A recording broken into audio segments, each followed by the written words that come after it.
आप सभी को मेरा नमस्कार। धारिणी के 18वें एपिसोड में आप सभी का स्वागत है। पिछले एपिसोड में हमने गांव, वहां पर रहने वाले किसान और मंडी सिस्टम को जानने की कोशिश की। आज हम बात करेंगे एमएसपी और उससे जुड़े हुए कैलकुलेशंस के बारे में।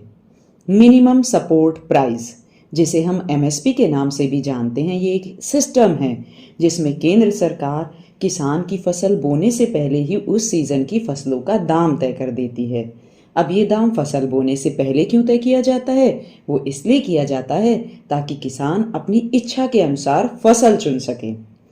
एमएसपी का दाम तय करने के लिए कमेटी होती है जिसे हम कहते हैं commission for agricultural cost and prices, जो समय समय पर एमएसपी को रिवाइज करती रहती है। एमएसपी कोई नया सिस्टम नहीं है, ये 1965 से ही लगातार किसानों को उनकी फसल का सही मूल्य दिलाने के लिए इस्तेमाल हो रहा है। एमएसपी के द्वारा सरकार का ये मकसद होता है कि किसानों को उसकी लागत का तो मूल्य वापस मिले ही, मगर उसके साथ साथ मूल्य का 50% प्रॉफिट के रूप में भी मिलना चाहिए। चलो अब हम इसको समझने की कोशिश करते हैं। मान लीजिए किसान ने अपनी फसल को उगाने में 100 रुपये खर्चा किए, तो किसान को कम से कम 150 रुपये की कमाई होनी चाहिए। और इसके लिए जो फॉर्मूला यूज होता है वो होता है 1.5 गुना, यानी A2 प्लस FL।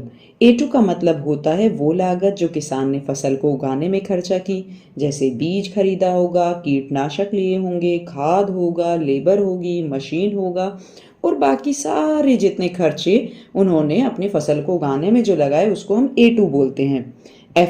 एफएल का मतलब होता है फैमिली लेबर, क्योंकि हम जानते हैं इंडिया में जो ज़्यादातर किसान हैं वो छोटे किसान हैं और छोटे किसान अपने परिवार के साथ अपने खेतों में काम करते हैं।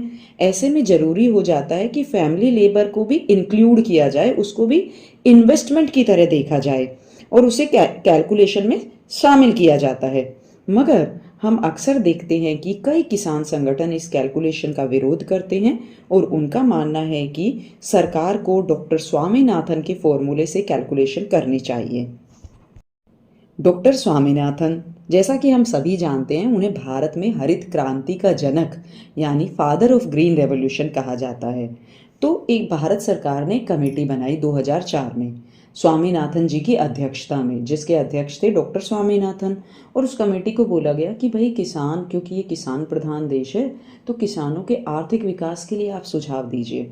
इस कमेटी ने 2006 में अपनी रिपोर्ट सबमिट की और उस कमेटी ने सुझाव दिए कि जो किसानों की इनकम या जो किसानों की फसल का मूल्य हम कैलकुलेट करते हैं एमएसपी में, उसमें A2 प्लस FL का 1.5 गुना नहीं बल्कि C2 का 1.5 गुना होना चाहिए। तो अब यहाँ समझने वाली बात ये है कि जो C2 है ना, उसमें A2 और FL तो दोनों शामिल हैं ही, उसके अलावा भी 2 कंपोनेंट हैं और उसमें पहला कंपोनेंट है खेत से आने वाला रेंट, यानी वो इनकम अगर किसान अपना खेत किसी दूसरे किसान को किराए पर देता तो उससे कितना रेंट आ सकता था, वो भी उसमें जोड़ना चाहिए। साथ ही साथ जो लागत किसान ने खेत में लगाई उस पर कमाया जा सकने वाला ब्याज, मतलब किसान ने जो पैसा खेत में लगाया और उसी पैसे को अगर वो कहीं इन्वेस्ट कर देता तो वो कितना ब्याज उससे कमा सकता था, वो भी इंक्लूड होना चाहिए। यानी A2 प्लस FL प्लस खेत का रेंट अगर वो कमाता तो, और प्लस अगर उसे उसी पैसे को कहीं इन्वेस्ट करता तो कितना ब्याज आता, ये चारों कंपोनेंट मिलाकर बनाते हैं C2।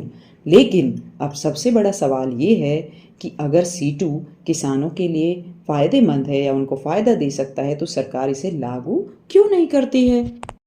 तो इसके ना सबसे प्रमुख कारण कुछ इस प्रकार हैं कि पहला कारण ये है कि C2 का जो रेंट कंपोनेंट है वो जगह के अनुसार चेंज होता है। हो सकता है कहीं पर रेंट की वैल्यू ज़्यादा हो तो कहीं पर कम हो, क्योंकि रेंट तो बहुत अलग अलग चीज़ों पर, मिट्टी कितनी उपजाऊ है, इरिगेशन फैसिलिटी क्या है, मार्केट से दूरी क्या है, कई सारी चीज़ों पर निर्भर करता है। तो हर जगह पर रेंट तो सेम नहीं होगा, तो इसे एमएसपी में लागू करना थोड़ा कठिन है। दूसरा, सरकार की बड़ी चिंता ये है कि भाई आगे जो सामान है उनका प्राइस अचानक बढ़ जाएगा और इंडिया की जो ज़्यादातर जनता है लोअर मिडिल क्लास से बिलोंग करती है, ऐसे में भारत के लिए आर्थिक संकट पैदा होने की संभावना है। और तीसरा बड़ा कारण है इंटरनेशनल मार्केट।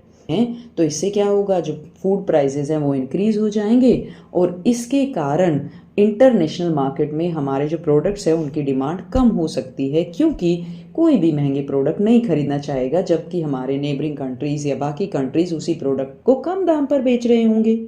तो ऐसे में सरकार के पास ऑप्शन है, या तो वो इसे फेजेस में लागू करे, जैसे कि जो अभी दे रही है सरकार देती रहे, और C2 की बाकी दो कंपोनेंट्स का 10-10% करके हर साल बढ़ाते रहे।